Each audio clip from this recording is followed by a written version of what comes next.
vamos a hacer una salve a la Santísima Virgen María para que comencemos con nuestra escuela bíblica. Dios te salve María, llena eres de gracia, el Señor está contigo, bendita tú eres entre todas las mujeres y bendito es el fruto de tu vientre Jesús. Santa María, Madre de Dios, ruega por nosotros los pecadores, ahora y en la hora de nuestra muerte. Amén. Gloria al Padre, al Hijo y al Espíritu Santo. Muy bien. Te vamos a comenzar. A ver, pongamos aquí este que me gusta más. Listo. Vamos a hablar del Éxodo, ¿cierto? ¿Cómo les ha parecido la escuela bíblica? ¿Está bien? ¿Qué hay para mejorar? Yo intento que tenga de todo un poquito, porque eso así entrar como ladrilludo, que el catecismo, ¡pa! ¿Cierto? Entrar a la Biblia, leerla ladrilludamente, es teso. Entonces yo intento que tenga un poquitico de que nos ayude para la vida, más lo que nos enseñan de la Sagrada Escritura y la oración por Dios. O sea, si el Espíritu de Dios no está, Moisés le dijo, yo me voy para la tierra prometida, y eso lo vamos a ver, pero si usted me acompaña, si usted no me acompaña, yo no me voy para ninguna tierra prometida. Si usted no me acompaña, yo no me voy para ninguna tierra prometida. Tienes que estar tú para ir a esa tierra prometida. Entonces, si el Señor no dirige esta escuela bíblica, eso apague y vámonos. Porque eso no, son palabras vacías. Por eso se necesita el Espíritu de Dios. Vamos a secar nuestras lágrimas y le vamos a dar alegría y gozo al Señor por esa paz que nos acaba de regalar. Y vamos a hablar del libro del Éxodo, ¿cierto? La vez pasada terminamos el libro del Génesis. ¿Y por qué vamos a hablar del libro del Éxodo? Vamos a hacer un recuento donde vamos. A ver, yo pongo la diapositiva, quito acá, muevo aquí. Listo. Voy a mover la diapositiva para que hagamos un recuento. ¿Dónde estamos? Todo lo que hemos visto. Por Dios, ya nos vamos a santificar. Hemos visto los mapas, las tribus, el pueblo de Israel. Mire lo que hemos visto ya. Recordemos, hablamos del origen del mundo y del hombre, ¿cierto? Ya más o menos sabemos por qué Dios nos creó y cuál es el fin de él. O sea, ya, si a usted le preguntan, ¿sabe usted por qué es valioso para Dios? ¿Sabe por qué es importante para Dios? Hablamos también del tema de qué fue las gracias que Dios nos dio y por qué ese Espíritu Santo nos devuelve esas gracias y cómo las devuelve estando en comunión con Él, que eso es en origen del mundo y del hombre. Hablamos también del pecado, qué fue lo que nos quitó el pecado, que fue la alianza, ¿cierto? Tocamos un poquito sobre Noé, tocamos un poquito sobre todo ese tema de estos hombres de Dios y hablamos de Abraham, ¿cierto? Hablamos de los padres o patriarcas de Abraham, de Isaac y de Jacob. Y con Jacob, recordemos, mire, ya vamos en las 5 a la salvación del pueblo de Dios. Y con Jacob hablamos muy especialmente, tocamos a Jacob y hablamos de José. Y les contaba que lo importante de José es ver la diferencia entre un hombre que es fiel y un papá que vino a ser fiel al final de su vida. Y cómo en bendiciones fue diferente. ¿Por qué? Porque él optó por no hacerle resistencia a Dios. En palabras ahora actuales, por no ir a hacerle protesta a Dios, sino que él más bien decidió caminar como Dios pedía y José por eso, independiente de las pruebas, iba viendo en su caminar cómo era exitoso, dice la palabra de Dios, en la cárcel, recuerden, en la cárcel, cómo era exitoso, aparte de en la cárcel, era exitoso también cuando estaba trabajando con Putifar, también cuando después el rey de Egipto lo puso a dirigir. Mire, y siendo joven, porque más o menos se dice que tenía 17 años, un peladito. Cuando él fue vendido, más o menos tenía 17 años. Johnny, pero fue creciendo. Sí, claro, pero usted más o menos calcula. Usted dice, no, siempre es muy joven. siempre es muy joven. Pues que para todo eso, claro, es porque la diferencia, mientras que el papá fue ya ahora en la vejez, cuando entendió que todo lo que le pasaba era Dios formándole esa conducta, esa conducta. Entonces de ahí usted puede concluir una cosa. No es que Dios tenga preferidos. Es que Johnny, es que Dios como que se mueve con unos más que con otros. No, Dios se mueve con todos parejo. Pero hay almas espirituales, no sé usted en dónde está, hay almas espirituales que lo que Dios les dice lo creen y obran conforme a lo que Dios les dice, ¿cierto? Y son fieles. Hay otras que es más lento, porque entonces les tiene que pasar un sinnúmero de pruebas para entender que ese no era el camino. ¿Dónde está usted? No sé, no sé. Usted se va examinando mientras vamos estudiando la palabra de Dios, ¿cierto? Listo. Y hoy seguimos con el tema del Éxodo, ¿cierto? ¿Qué significa Éxodo? La salida de los hijos de Israel, la salida del pueblo de Dios de Egipto. La salida del pueblo de Dios de Egipto. Recordemos, por eso quise tomar a José, que recordemos que José es el que de alguna u otra manera, entonces, hace que el pueblo de Dios, voy a poner un mapa bíblico, vamos a buscarlo aquí, qué pena, mapa bíblico, exacto, yo creo que mejor, me gusta más este. Me gusta más este. José es el que hace que el pueblo de Israel, estando por acá por estos lados, ¿cierto? Todo este lado de por acá, entonces cuando lo venden sus hermanos lo traen hacia acá, a Egipto. Y cuando empieza el hambre en todo este lugar, entonces ya saben que esto es el reino del norte, el reino del sur, y bueno, todo esto es lo que se va a llamar, mire, Jerusalén, y bueno. Entonces, porque este es el lugar de la tierra prometida, todo este lugar es el lugar de la tierra prometida, este lugar Dios se lo prometió, y estaba lleno de filisteos, ¿cierto? Y por aquí es donde muere más o menos Abraham, vea, por aquí. Eso, usted busca, bueno, no recuerdo el nombre, pero usted busca en Google y eso es bonito, eso es un desierto, pero eso es hermoso ahí donde dicen que murió los primeros patriarcas. Y existe, y la gente va a, allá a hacer peregrinaciones. Ese es uno de mis sueños. Mis sueños no es tanto conocer Roma, muy bonito, o las apariciones de la Virgen, muy bonito uno tener esa experiencia. Mi sueño es ir a la tierra de Israel. Ah, ¿te imaginas uno caminar donde caminó Jesús? Eso debe ser espectacular. Eso debe ser espectacular. Entonces, se afirma que entonces llega la hambruna y vienen a Egipto, ¿cierto? Vienen a todo el tema de Egipto, todo esto por aquí, más o menos creo que era por aquí, creo que era, no recuerdo bien. Pero vienen la hambruna y se quedan en Egipto.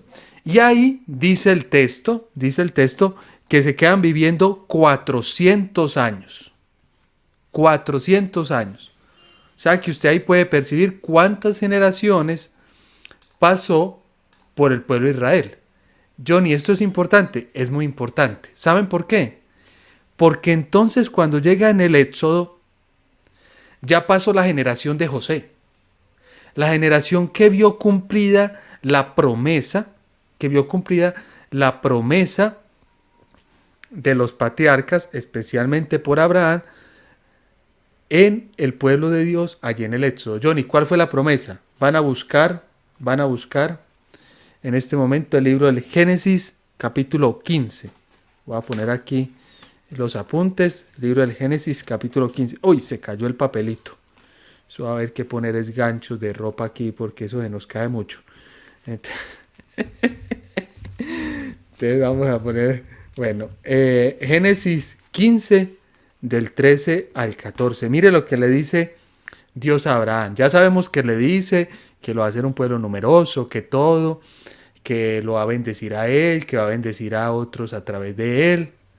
Pero en Génesis 15, del 13 al, yo apunto por aquí, del 13 al 14, le dice dónde va a ser esa realmente, dónde va a crecer ese pueblo numeroso, dónde va a ser. Y eso es lo que ven los israelitas, lo que ve Jacob Israel y José lo que ven allí en el Éxodo. Mire lo que dice. Debes saber que tus descendientes vivirán en un país extranjero. Johnny, ¿cuál era el país de ellos? Palestina, Israel. Ah, o sea que no van a vivir ahí. Eso es lo que le está diciendo Dios. Debes saber que tus descendientes vivirán en un país extranjero y que allí serán esclavos y que serán maltratados durante 400 años. Imagínense todo lo que les dice. Pero yo también castigaré a la nación que va a ser los esclavos y después tus descendientes saldrán libres y dueños de grandes riquezas. Por lo que a ti te toca, morirás en paz. O sea, no te preocupes, Abraham, la promesa ya está contigo. Pero yo te voy a decir para que tú sepas. Vas a tener unos descendientes, se van a multiplicar en el extranjero, allí van a ser esclavos, pero tranquilo, tranquilo, yo los voy a liberar y después de que los libere, entonces van a ser ricos, dice la palabra de Dios, ¿cierto? Por lo que a mí me toca, morirás en paz, ya seas muy cuando ya seas muy anciano y así te reunirás con tus antepasados, ¿cierto? Bueno, vamos a empezar aquí, mire la promesa y empezamos libro del Génesis capítulo 1, versículo 8. Versículo 8, qué pena, yo tomo por aquí. Ah, sabía rico ese cafecito, ¿usted quiere? No, le va a tocar hacer en la cantina, no, era molestándolos. Bueno, en el 1, en el 8, entonces hay que disfrutar un poquito este ratico también en cuarentena. En el capítulo 1 dice, más tarde hubo un rey en Egipto, dicen que ese rey se llama Ramsés II, un rey en Egipto que no había conocido a José, ¿sí ve? 400 generaciones, no le tocó conocerlo. Y que le dijo a su pueblo, miren, el pueblo de Israel es más numeroso y más poderoso que nosotros, ay Dios mío, así que debemos tramar algo para impedir que sigan aumentando, porque puede ser que en caso de guerra se pongan de parte de ellos sus enemigos para pelear contra nosotros y se vayan de este país. Claro, como eran numerosos, entonces ¿qué dijo? No, pues viene la guerra, se va y se pone a favor de ellos y ahí perdemos nosotros los egipcios, no vamos a hacer algo. Por eso los egipcios pusieron capataces en cargos de someter a los israelitas a trabajos muy duros. Les hicieron construir las ciudades de Pitón y Ramasés, que el faraón rey de Egipto usaba para almacenar provisiones, pero mientras más los maltrataba, más aumentaban. Así que los egipcios le tenían mucho miedo. Los egipcios esclavizaron cruelmente a los israelitas. Y sigue hablando el texto, ¿cierto? Les amargaron la vida sometiéndolos al rudo trabajo de preparar todos lodos y hacer adobes y a atender a todos los trabajos del campo. Bueno, empieza a decirle cómo maltrató y cómo llegaron la esclavitud. Y por eso se llama el Éxodo, porque son los hijos de Israel, el pueblo de Dios que sale de Egipto, que sale de la esclavitud. Entonces, lo primero en el libro del Éxodo, en su contenido es que vamos a encontrar que sea el cumplimiento de la promesa. Johnny, ¿cuál promesa? La promesa de que el pueblo iba a crecer, que iba a llegar la esclavitud, pero que de ahí los iba a liberar y los iba a sacar. ¿Cierto? Lo segundo es que ahí vemos, entonces, lo primero es la promesa. Lo segundo, eso está en Génesis, yo ya les dije, Génesis 15, 13, 14, y acabé de leerles Éxodo 1, del 8 al más o menos al 14. Lo segundo es que se va a dar la liberación de Dios en la esclavitud. Mire, esto es muy sencillo. El pueblo de Dios se había acomodado en Egipto. El pueblo de Dios ya estaba en Egipto, tenía ese lugar, que hay una tierra prometida. Ay, no, pero para allá no vamos. Aquí tenemos comida, aquí tenemos bebida, lo tenemos todo. ¿Qué no vamos a ir a sufrir?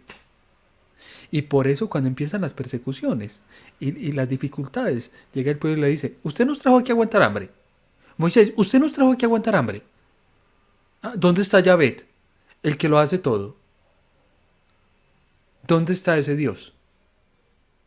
Y entonces Dios manda el maná, Dios manda las codornices, Dios empieza a liberarlos para mostrarle que ese Dios quiere algo mejor para ellos. Y era la tierra prometida. Y eso es como cuando usted nació en una fe católica, se crió en una fe católica y usted iba de niño, y usted iba a la iglesia, y usted amaba las cositas de mi Dios, pero entonces empieza ya la adolescencia y ya se va adaptando en su ambiente, en su entorno, con sus amigos, en todo lo que hace. Ay, pues, dice que Dios lo ayuda a uno y que lo ama, pero eso no, eso es para abuelitos, eso no. Y entonces comienza el pecado y me voy volviendo esclavo del pecado. Y Dios tiene un montón de promesas para uno, partiendo de que el nacer es una promesa de Dios. Las mamás saben que el hecho de que usted nazca y esté vivo ahí sentado escuchando la escuela bíblica ha sido bendición y promesa de Dios, porque el tenerlos vivos ahora es difícil. Que no, que cójalo aquí que se le revienta la cabecita. Que ojo, que no, yo no sé qué. Que es que tiene gasecitos, que cuidado se ahoga. Y usted no se ahogó ni se le reventó nada de eso, y más cosas porque yo no soy mamá, no sé qué más cosas hay. El hecho de que esté ahí es pura bendición y promesa de Dios. Pero entonces fuimos creciendo y nos fuimos volviendo esclavos. Eso le pasó al pueblo de Israel. Se acomodó. Tenían trabajo. Ah, no, pero es que nos están esclavizando. Pero esta fue la vida que nos tocó. ¿Qué más vamos a hacer? No hay más que hacer. No, sí, nos tocó muy dura, nos está tocando muy duro este rey Ramsés, pues nos tiene aquí como sufriendo. Yo no sé si eso se daría, tocaría ir a estudiar un poquito el tema arqueológico, no creo, haciendo una similitud con hoy, que no faltaba el israelita que iba y le hacía huelga al faraón, porque es que nos tiene como esclavos, pero se le olvidaba que Dios lo podía solucionar. Tanto se le olvidó al israelita, tanto se le olvidó, que antes de salir hay una cosa que se llama la preparación para salir a ese éxodo. La preparación. Dios tiene que preparar al pueblo antes de que salga de Egipto. Johnny, ¿cómo lo prepara? ¿Se acuerdan las plagas? ¿Qué es lo que hace las plagas? Johnny, asustar al faraón, pero también le recuerda al pueblo que Dios lo puede todo, que Dios suscita plagas, que Dios suscita plagas, que hay alguien más poderoso que un rey y que se llama Dios. ¿Ustedes se imaginan esos israelitas ver un Moisés viejito con un bastón, que así nos lo presentan? Vamos a ver si tengo alguna fotico de Moisés por ahí. Viendo a un Moisés y decir que nos va a sacar de aquí, que nos va a liberar. No, no tengo la fotico. Hombre, Señor, ¿cómo no busque una fotico de Moisés? Que dices que nos va a sacar de aquí, que nos va a liberar. No, está loco. ¿Mm? ¿Y cómo nos va a liberar? ¿Usted sí cree eso? Y entonces Dios se vale de ese viejito con ese bastoncito y hace milagros, pero más que milagros, más que viejito, y perdón la expresión, no estoy con eso ofendiendo a nadie, le está mostrando al pueblo del Señor que Él llama al que quiere, como quiere, para arrancarlo de la esclavitud. Entonces tú vas caminando, y lo que hace mi Dios sencillamente es empezar a seducirte, y tú llegas a la adolescencia. Ay, no necesita mi Dios, no es eso cuando sea viejito, todavía no. Entonces, tú crees que no necesitas de Dios. Y empiezan las tribulaciones y empieza la queja con Dios. Me quejo de Dios, pero me olvido que yo no he sido fiel. Empiezo mal en la relación de noviazgos, me quejo de Dios. Empiezo mal en la relación con mi esposa, me quejo de Dios. Empiezo mal en mi trabajo, me viene una enfermedad, y se da algo en mi vida que se llama la esclavitud. Y la esclavitud es que tú te acomodas en el mundo, te sientas ahí y crees que tienes la razón en todo. Y entonces te vuelves esclavo del pecado, esclavo del pasado, esclavo de esos recuerdos dolorosos de que mi mamá me fue así, mi papá me fue así, esclavo de las heridas emocionales, hasta esclavo de la misma enfermedad. ¿Ves? Dios te puede sanar eso. ¿Cómo que Dios puede sanar eso? Eso es una prueba de mi Dios, eso no lo hace. Ah, pues yo sí he visto y en el Evangelio nos muestra, pero bueno, tú no crees, ya como estés ahí. Y entonces lo que Dios tiene que hacer, que es lo que vamos a ver en el Éxodo, es que prepara el camino antes de sacarlos de Egipto. Los prepara y comienza a prepararlos con las pruebas. Con las pruebas. Prepara el camino y lo prepara con las pruebas, ¿cierto? Y en el capítulo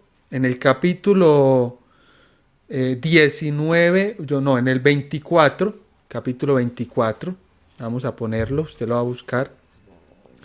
Después de que se dan todas las pruebas, las quejas, que el pueblo empieza a quejarse, hacia grosso modo, pues el tema del Éxodo, de que se da todas las pruebas, el pueblo empieza a quejarse. Entonces, cuando ya ha pasado esa generación de quejas, muere toda porque esa generación en pleno desierto no vio la bendición de Dios. La vio fueron sus hijos. O sea que como ellos la pudieron haber visto, pero como no creyeron, ¿se acuerdan lo que les dije al inicio? Hay almas espirituales que. Como no creyeron, entonces Dios esperó que ellos terminaran las pruebas y la nueva generación le empezó a enseñar. Y entonces esos sí creyeron y con esos hace la alianza. Con esa generación hace la alianza. Y de ahí surge Josué. ¿Cierto? El libro de Josué. En esa alianza, esa alianza está en el capítulo 25. Capítulo 24, versículo 15. Esa alianza va desde ese capítulo hasta el capítulo 40. Todo el tema de las plagas y la prueba va desde el 12 hasta el más o menos 19, ¿cierto? Más o menos 19, 18, 19. Y entonces aquí tenemos en este momento que se da la alianza. Voy a leerlo textual, a ver si lo busco y lo leo. Dicho esto, Moisés subió al monte, el cual quedó cubierto por una nube. La gloria del Señor vino a posarse sobre el monte de Sión. El monte Sión.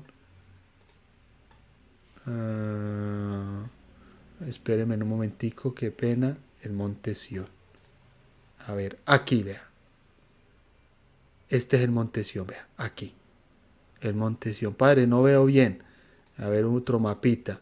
Perdónenme si paso las diapositivas muy rápido, pero es como bregando pues a mostrarles otro mapita. A ver. Monte Sión, Judá, Simeón. Aquí va, por aquí va. Aquí va. Monte Sión. Mire, por aquí vea. Ahí. ¿Listo? Eso que es como una cumbambita. Ahí vea. Mentira, no. Molestando. Eso, mire, vea. Aquí vea. Aquí el monte Sión. Entonces, el pueblo de Israel en medio de todo ese montón, este se llama el Mar Rojo. Mire, dicen que el pueblo tuvo que pasar esto. ¿Verdad o mentiras? Ahí lo importante es saber que vieron el poder de Dios y que les tocó creer que hasta ese Dios mueve las aguas. ¿Se acuerda cuando Pedro estaba ahí viendo a Jesús en la barca? Y estando viendo a Jesús en la barca le dice, ven, camina conmigo, y empieza a caminar sobre las aguas. Si es que ese Dios tiene poder sobre las aguas. Y después llega una tempestad en otro texto y esa barca se movía y ese señor allá roncando bien bueno. Señor, nos estamos hundiendo. Señor, nos estamos hundiendo. Y hombres de poca fe. Increpa la lluvia y sigue durmiendo. Porque es el Dios que hasta creó las aguas. Es que eso es lo que quiere mostrar. O sea, yo no soy cualquier Dios. Yo no soy el Dios Dionisio, yo no soy el Dios de los filósofos, yo no soy el Dios de Sartres, ni de Nietzsche. No, yo soy el Dios que cree esto. Ni el Buda, es que hay gente que lo compara con el Buda. No, yo no soy ese. Ni el Dios del hinduismo. No, yo soy el Dios que creó el cielo y la tierra. Esos son dioses creados por hombres. Pero ¿quiere que le muestre cómo muevo el agua? Mira, vea, pum. Entonces por eso abre el Mar Rojo, lo abre para mostrarle al pueblo que ese Dios era el Dios verdadero. Los milagros Los milagros, ya les voy a leer el texto de la alianza, los milagros en Jesús son actuales y recuerdan que Jesús está vivo. Y por eso cuando usted ve un milagro, usted dice, Dios lo puede hacer. Ay, Dios mío, a mí me falta fe, tengo que pedir eso. Para eso son los milagros, para que usted crea en un Jesús que está vivo. Creo que es Albert Camus, un gran teólogo que aporta mucho al Concilio Vaticano II en su momento, dogmático, es un dogmático. Él llega y dice, cuando usted le quita los milagros a Jesús, usted está negando que Él sea divino. O sea, usted está diciendo que Él no es Dios. O sea, Él no tiene poder sobre nada de esto. Por eso el cristiano cree integralmente que Dios obra en todo. Pero para eso tiene que hacer la alianza. Y lo que pasa en el capítulo 24 es la alianza. Dicho esto, Moisés subió al monte, el cual quedó cubierto por una nube. La gloria del Señor vino a posarse sobre el monte Sinaí, y durante 6 días la nube lo cubrió. Al séptimo día, el Señor llamó a Moisés desde la nube. La gloria del Señor se presentó a los ojos de los israelitas como un fuego devorador sobre la parte más alta del monte. Moisés entró en la nube, subió al monte y allí se quedó 40 días y 40 noches. Johnny, ¿qué significa eso? Que Dios vuelve a hacer una alianza con el pueblo y entonces decide ahí darle las leyes al pueblo. Lo que usted conoce, las tablas de la ley, los 10 mandamientos, ¿cierto? Ahí. Vuelve y hace la alianza. Ya saben qué es la alianza. Vuelve y dice Dios, ustedes son míos. Y yo me comprometo con ustedes porque ustedes me creyeron. ¿Sí ve? Los saca de la antes los prepara, los saca de la esclavitud, les dice quién es Dios, que puede darles más. Luego hace la alianza, y por último les da las tablas de la ley. A partir de aquí se afirma en la teología y en la Sagrada Escritura que surgen todo el tema del libro. No vamos a estudiar esa parte porque toda esa parte son puros mandamientos del Señor, cómo quiere que sea el sábado, cómo quiere que sea el templo, cómo quiere que sea el pueblo, cómo es la forma de actuar, cómo va a ser el matrimonio, puro un montón de leyes, como una especie de derecho canónico. Pues yo me acuerdo del padre Juan Bautista que nos explicaba que ese fue uno de los primeros como derechos civiles en el hombre, el tema del Pentateuco, ¿cierto? Entonces de ahí surge el libro de los números, el libro de Levítico, de ahí surge los números, Levítico, yo recuerdo un poquito que no me sé los nombres todo completo, surge también el libro del Deuteronomio, y surge el libro de la segunda ley. ¿Ve? Ese es el libro del Deuteronomio, ¿cierto? De ahí surge el Pentateuco, ¿cierto? Entonces, ¿cuál es el Pentateuco? 5, Génesis, Éxodo, Levítico, Números, Deuteronomio. Johnny, ¿dónde se recibe? Pues la tradición de la iglesia dice que a partir de allí Moisés subió y Dios le dio todo ese montón de leyes, ¿cierto? Bueno, hay un montón, ahí se explica pues de que más fácil fue en el 500, bueno, no los voy a confundir, pero después cuando lleguemos allá a el rey Nabucodonosor y luego el rey Ciro, vamos a ver qué es lo que dice la iglesia frente a cuando se escribieron estos textos. Pero esperemos más bien llegar ahí, cuando lleguemos ahí para no enredarlos. Pero entonces, ese es lo que llamamos el Pentateuco, ¿sí ve? Mire todo como cuando uno estudia la historia de salvación, va viendo cómo Dios obra en el pueblo, obra en mí, y voy entendiendo algunas cosas en mi vida porque han ido pasando. Entonces, ese es el libro del Éxodo. Ese es el libro del Éxodo. Para la próxima vamos a ver un poquito el tema de la teología. Pero yo quiero que usted se quede con esto. O sea, usted está ahí por algo. Solamente que a veces somos esclavos del mismo pecado. Como les dije, del pecado, de los miedos, de la baja autoestima, de la enfermedad. Somos esclavos de eso. Y eso se nos ha introyectado tanto en nuestra mente, que fue lo que le pasó al pueblo de Israel, que nosotros vivimos por eso y para eso. Entonces es muy común Cuando alguien te cuenta una situación, tú dices, sí, claro, es que eso es porque la tía de él, pero no le dices, no, pero Dios puede ayudarte a sanar ese corazón herido. No, es que esa enfermedad, claro, es porque veas, usted tiene mucho resentimiento y fijo la enfermedad te dio así. Eso es porque todos nos enfermamos, pero no se te olvida pensar sobrenaturalmente y decir, pero Dios te puede ayudar ahí. ¿Por qué? Porque ya te metiste tanto en el mundo que entonces es normal vivir en unión libre, pues es normal tomarse unas cervecitas, eso lo hacen los cristianos, yo también me tomo unita. No, eso qué de malo tiene. Entonces Dios tuvo que cambiar esa mentalidad, así como lo hizo con Jacob, para darle la bendición de la tierra prometida.